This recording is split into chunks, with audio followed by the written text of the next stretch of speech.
राजा बाबू मस्त है 7 star farm house में, और तेलंगाना की जनता पिस रही है, बाढ़ से भी लड़ रही है, महामारी से भी लड़ रही है। भारतीय जनता पार्टी तेलंगाना पूछती है, राजा साहेब, राजा बाबू, एक गांव जहां जाकर आपने एक हॉस्पिटल, एक डिस्पेंसरी, एक रिक्शा वाले के घर पे आपने विजिट किया? कहते राजा बाबू जी की शर्ट के क्रीज नहीं टूटते। राजा बाबू, तेलंगाना की जनता को सेवादार चाहिए, राजा बाबू नहीं चाहिए। तेलंगाना की जनता को दर्द जानने वाला चाहिए, दर्द देने वाला नहीं चाहिए। भारतीय जनता पार्टी तेलंगाना दर्द देने वालों के खिलाफ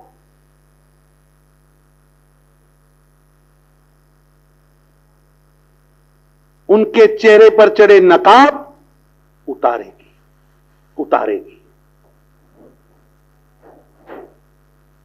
ये नहीं है कि मैं उनसे हिसाब मांग रहा हूं। भारतीय जनता पार्टी राजा बाबू से हिसाब मांग रही। राजा बाबू, हमारा हिसाब ले लो, अपना हिसाब दे दो,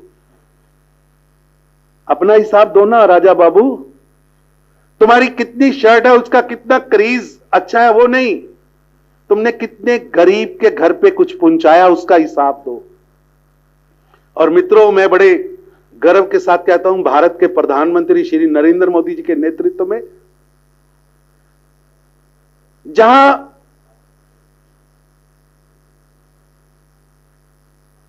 तेलंगाना की सरकार रजवाड़ा शाही की सरकार है, निजाम शाही की सरकार है, राजकर शाही की सरकार है। भारतीय जनता पार्टी की सरकार गरीबों की सरकार है। तेलंगाना की सरकार के पास समय नहीं है राजा बाबू को अपने महल से निकलने के लिए, उनके पास समय नहीं है। कहते अब शुगन हो जाएगा, मैं सचिवालय चला जाऊंगा। आप सबसे बड़ा शुगन है, आपसे क्या अब शुगन होना है? आप खुद ही सबसे बड़ा अब शुगन है। क्यों नहीं जाते सीएमओ सचिवालय में? क्यों नहीं बैठते? क्योंकि किसी का दर्द सुनना पड़ेगा, दर्द सुनेंगे तो दवा देंगे। और प्रधानमंत्री श्री नरेंद्र मोदी जी के नेतृत्व में हमने जिसके घर पे रसोई गैस नहीं था, रसोई गैस पहुंचाया, जिसके घर पे शौचालय नहीं था, शौचालय पहुंचाया। जो तेलंगाना का व्यक्ति कभी बैंक में नहीं गया था, 70 साल में बैंकिंग से जिन लोगों को पीछे रखा, हमने उनको जनधन अकाउंट दिया। हमने 12 रुपए में 330 में इंश्योरेंस दिया। गरीब के जीवन में परिवर्तन लाने वाले नरेंद्र मोदी जी, और दूसरी तरफ तेलंगाना में सारी सरकार अपनी क्रीज, अपने 7 स्टार कल्चर और अपने परिवार को, अपने कुटुंब को, दो में मुकाबला है। एक का कुटुंब गरीब का घर है। नरेंद्र मोदी के लिए कुटुंब का मतलब है गरीब का घर। 135 करोड़ नागरिक, तेलंगाना की करोड़ों जनता भारतीय जनता पार्टी के लिए कुटुंब है। और हमारे राजा बाबू के लिए बाप, बेटा, बेटी, दामाद, उससे आगे सोचते ही नहीं। ये नए नए जो निजाम शाही और राजकर के वारिस है ना, मैं इनको बताना चाहता हूं कि जब आप अपने 7 स्टार फार्म हाउस में थे, भारतीय जनता पार्टी इस देश में 80 करोड़ गरीबों को 8 महीने का अनाज दे रही थी, जिसमें तेलंगाना के भी 1.5 करोड़ लोग थे। 1,55,00,000 लोग जिनके लिए जिनको 500 रुपया हमने उनके बैंक अकाउंट में डाला, उन बेनिफिशरीज को 1,85,00,000 लोगों को राशन दिया, 666 करोड़ रुपया किसान सम्मान निधि के नाते उनके अकाउंट में डाल दिया। चाहे ईपीएफ हो, बिल्डिंग कंस्ट्रक्शन लेबर हो, 8,30,000 लेबर के परिवारों को बेनिफिट दिया ताकि वो इस महामारी में लड़ सके।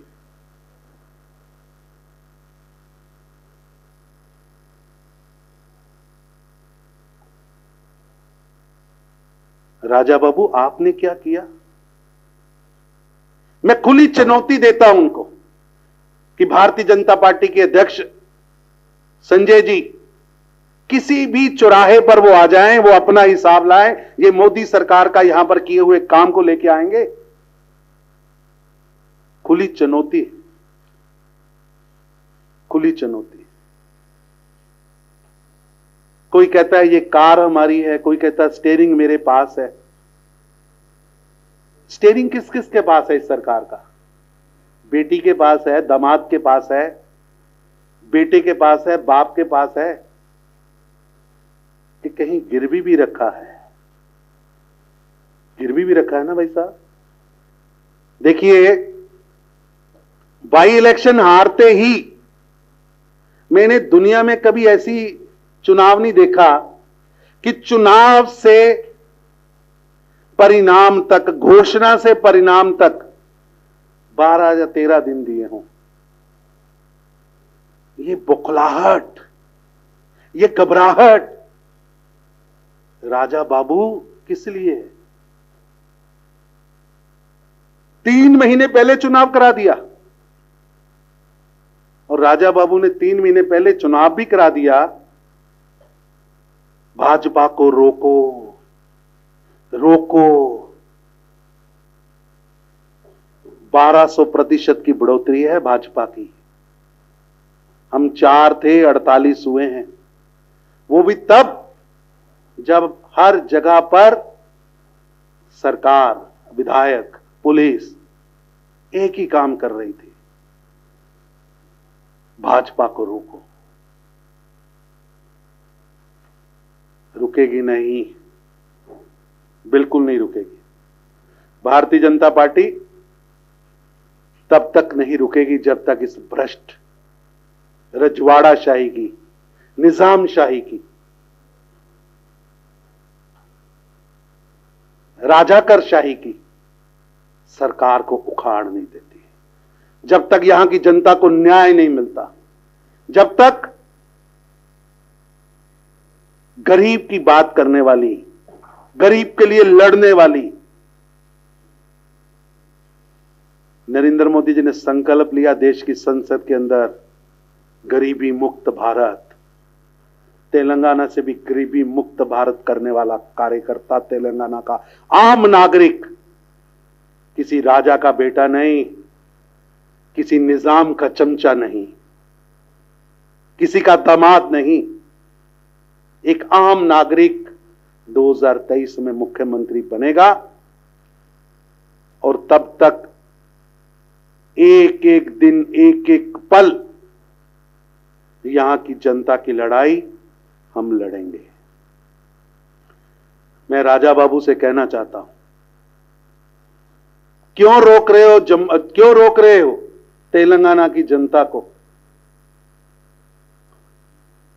5 लाख रुपए का मेडिकल इंश्योरेंस सारे देश में यहां के 25 लाख लोगों को मिल सकता है। क्यों नहीं देना चाहते? क्यों रोक रहे हो? प्रधानमंत्री कह रहे हर व्यक्ति को घर देना है। आपने भी वादा किया था, मैं याद करा रहा हूं राजा बाबू, आपने वादा किया था 7 लाख घरों का। वो तेरा वादा वफा कब होगा? कब होगा वफा?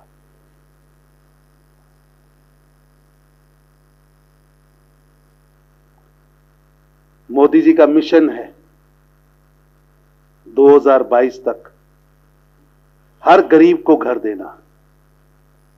आपने भी कहा था 7 लाख घर देंगे। केंद्र सरकार मदद करने को तैयार है। लेकिन योजना नहीं, कोई प्लानिंग नहीं, कहीं सरकार का मुखिया राजा बाबू 7 स्टार से निकलने को तैयार नहीं। कहां गया वो रोजगार का वादा?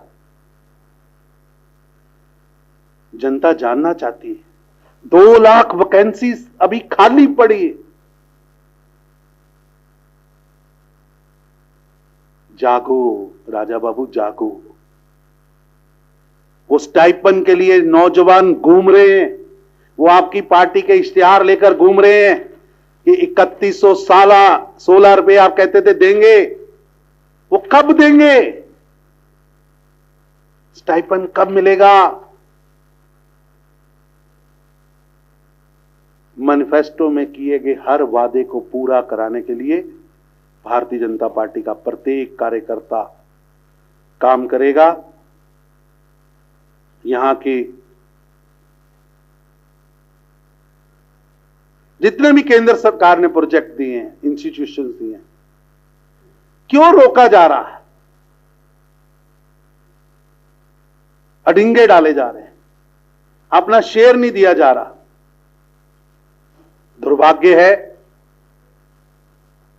कि एक ऐसी सरकार तेलंगाना में है जिसे अपने कुटुंब से आगे कुछ नहीं दिखता। आप देखिए, मेयर का चुनाव था, 3 महीने पहले करा दिया, घबराहट में करा दिया, जल्दबाजी में करा दिया। अब मेयर क्यों नहीं बना रहे?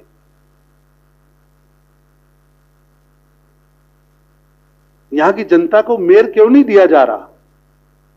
क्योंकि वो चुपके चुपके वाला प्यार दिख जाएगा, वो छुप छुपके की मीटिंगें सामने आ जाएंगी। ये चुपके चुपके छुपके छुपके जो खेल टीआरएस और एमआईएम खेल रही है, ये चुपके चुपके छुपके छुपके तेलंगाना को लूटने का, तेलंगाना को बर्बाद करने का। मैं पूछना चाहता हूं राजा बाबू, तुम्हारा और निजाम का ये रिश्ता क्या कहलाता है? जनता जानना चाहती है, ये रिश्ता क्या कहलाता है? वो आपके हैं कौन? बता तो दीजिए। वो कहते हैं स्टीयरिंग हमारे हाथ में है, दामाद जी कहते हैं हमारे हाथ में है, निजाम वाले कहते हैं हमारे पास गिरवी पड़ा है। तेलंगाना किसी के पास गिरवी नहीं रखने देंगे। तेलंगाना की लड़ाई भारतीय जनता पार्टी का एक एक कार्यकर्ता लड़ेगा। मेरा आप सबसे निवेदन है, हमारा सहयोग करिए। आप भी यहां के नागरिक हैं। लोकतंत्र में प्रेस की एक बहुत बड़ी भूमिका है। आप लोकतंत्र का एक स्तंभ हैं। जनता की भावना, जनता की आवाज हम बनेंगे। आप उस आवाज को उठाइए, उस आवाज को लिखिए। इतना ही कहता हूं। बहुत बहुत धन्यवाद।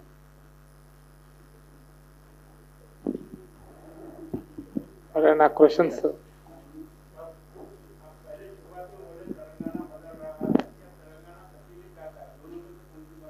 तेलंगाना, क्योंकि मैं हिंदी बोलता हूं, थोड़ा सा लैंग्वेज प्रॉब्लम है। Telangana wants change, Telangana wants change. बदल रहा है का मतलब यहां का राजनीतिक वातावरण बदल रहा है, मौसम बदल रहा है, मौसम बदल रहा है।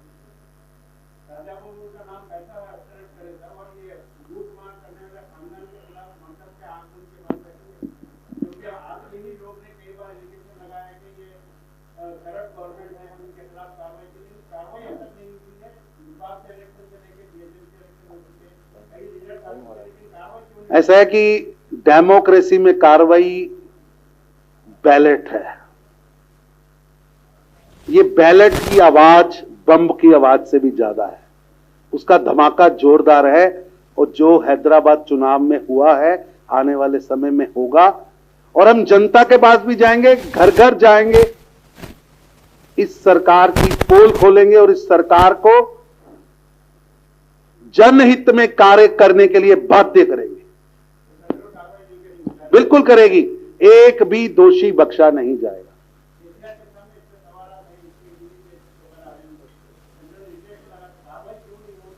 भाई साहब, एक प्रोसीजर है, हम थोड़ा तेज करते हैं तो राहुल गांधी कहते हैं विपक्ष पर कार्रवाई हो रही है।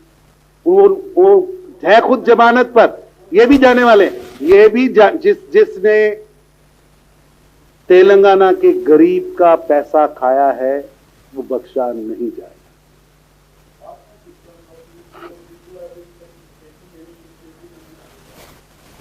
रिगार्डिंग ऐसा है कि मैं आपको कह रहा हूं, कानून के मुताबिक काम हो रहा है। हम किसी पॉलिटिकल वेंडेटा से नहीं, कानून के मुताबिक काम करेंगे, लेकिन दोषी बख्शा नहीं जाएगा। नहीं, आई विल, मैं आपको नेक्स्ट उसका क्या कहां तक पहुंचा है वो भी बतवा दूंगा। देखिए, हम एज ए फ्री पार्टी काम नहीं कर सकते, मतलब किसी को कानून की एक एक धारा के मुताबिक जकड़ा भी जाएगा, बख्शा नहीं जाएगा। लेट नहीं हो रहा है, प्रोसीजर लंबा है, देश की कानून व्यवस्था है। मैं मानता हूं तेलंगाना की जनता कुछ करप्ट लोगों को जल्दी जेल पहुंचाना चाहती है, उनकी इच्छा पूरी होगी। और कोई पूछ सकते हैं, एनी अदर्स?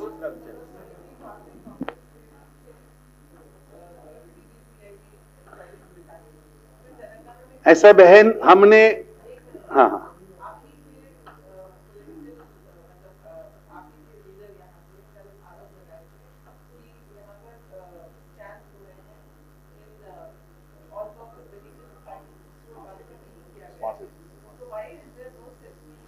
ऐसा है, स्टेप्स भी उठा रहे हैं।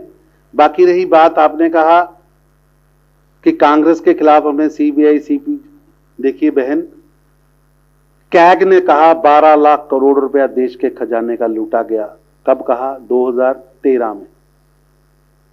अभी राहुल जी 2 जमानतों पर हैं, 2 केसेस। मेरी बात सुनिए, मैं कह रहा हूं वही वैसे यहां भी होगा, कानून का सिस्टम है, यहां भी होगा, निश्चित होगा।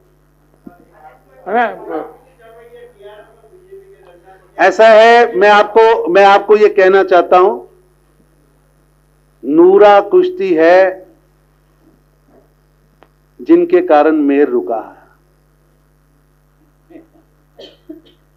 नूरा कुश्ती के पहलवान हैदराबाद की जनता में किसी चौराहे पर खड़े हो जाओ, वो आपको बता देंगे कि ये रिश्ता क्या है और वो उनके हैं कौन। भारतीय जनता पार्टी नूरा नहीं, रेसलिंग खेलने के लिए तैयार है। उसका ट्रेलर हमने हैदराबाद चुनाव में दिखाया है, फिल्म अभी बाकी है दोस्तों। धन्यवाद। बिल्कुल, वी विल फाइट स्ट्रांगली।